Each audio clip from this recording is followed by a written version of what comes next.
Thomas's life in the yards was never the same following his mistake with the coaches. The other engines loved teasing him about it, especially Henry, whose train was the one he had forgotten. "Don't go running off now, little Thomas," he would tease as he passed by each morning.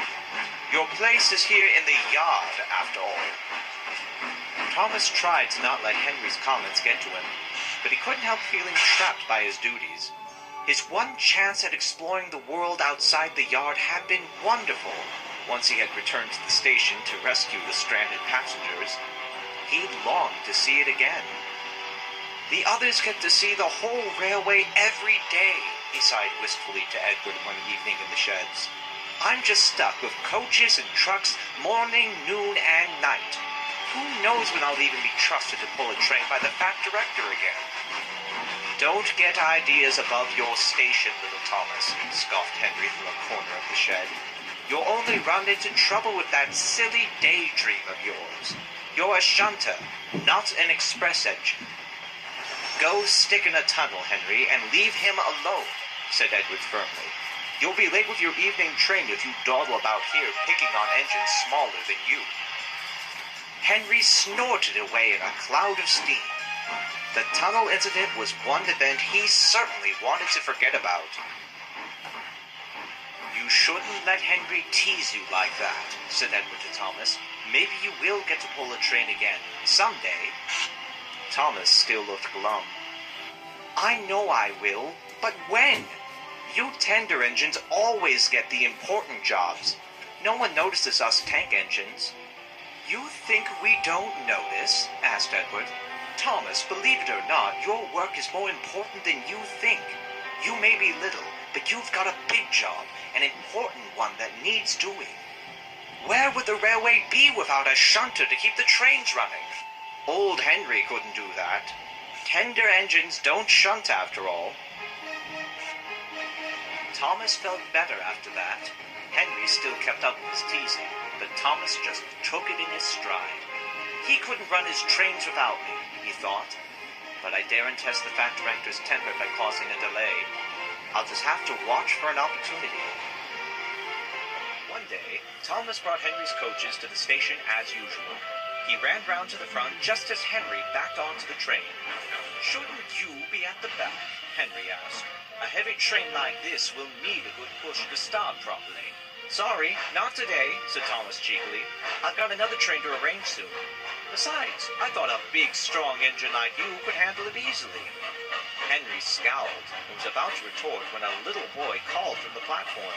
"Daddy, why does Gordon look different today? He's gotten smaller." Henry seethed in embarrassment. Thomas saw an opportunity for getting his own back. "There, you see, Henry," he teased.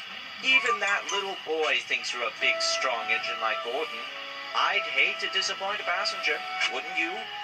"Oh, shut up," snapped Henry. Just then the guards whistled through, and with much noise and steam, he went on his way.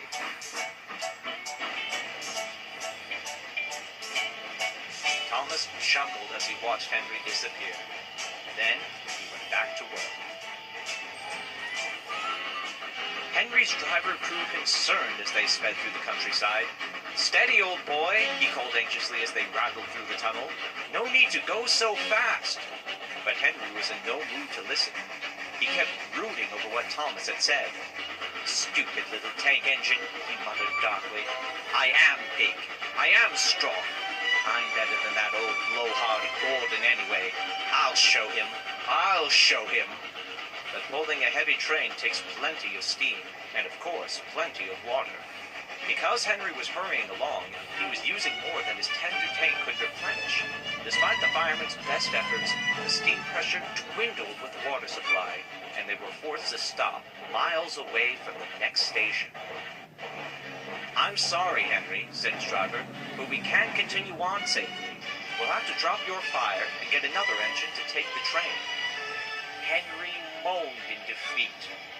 "Oh, what a despicable end for an engine like me," he sighed. "Just despicable." When Thomas stopped later for a drink, a red-faced porter hurried from across the yard towards them. "Hello," said his driver. "What's up?" Henry's run out of water and has had his fire dropped, panted the porter. We need you to help shift his train to the next station. Edward's coming to collect it, but we can't keep the main line blocked for long, or else Fat Hat's timetables will be in tatters.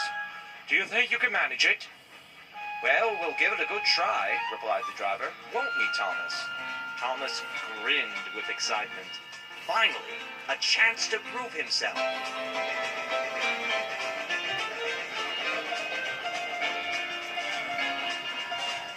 Thomas found Henry standing cold and miserable. What's the matter, Henry? He teased. Trying to watch some scenery? It's a sight better than that dirty old tunnel any day. Be quiet, muttered Henry. Running out of water could have been dangerous for my passengers. I'm lucky to have dropped my fire when I did.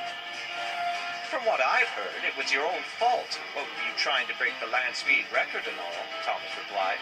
Now who's got ideas above his station? Without another word, he drew ahead to couple to the stricken engine, who was quite speechless. At the next station, Edward was waiting in the siding when Thomas steamed in, towing a sullen-looking Henry and several relieved passengers. They came to thank Thomas for his rescue. Thomas, unused to such praise, could only sheepishly say, It was nothing, really, all in a day's work. If you like, Thomas, said Edward, I can take Henry home while you run the train on to Tidmouth. It's an important job, and we can't let the passengers miss their connections. Thomas looked thoughtfully at the older engine, and back to the train. Then he smiled. No, thank you, Edward, he said. It's nice of you to offer, but I must get back to the yard. Where would the railway be without the shunter to keep the trains running? Edward laughed. Where indeed, he replied. I'm proud of you, Thomas. You've got the fine makings of a really useful engine inside you. I'll see if I can arrange a duty swap with you one of these days. In the meantime, keep your chin up and never forget how much depends on the smaller jobs. Passenger trains have their grandeur, but it's the shunter who keeps the railway running. Take care.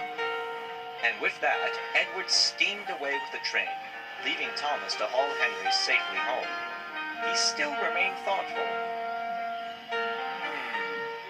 A really useful engine, he said. I like the sound of that.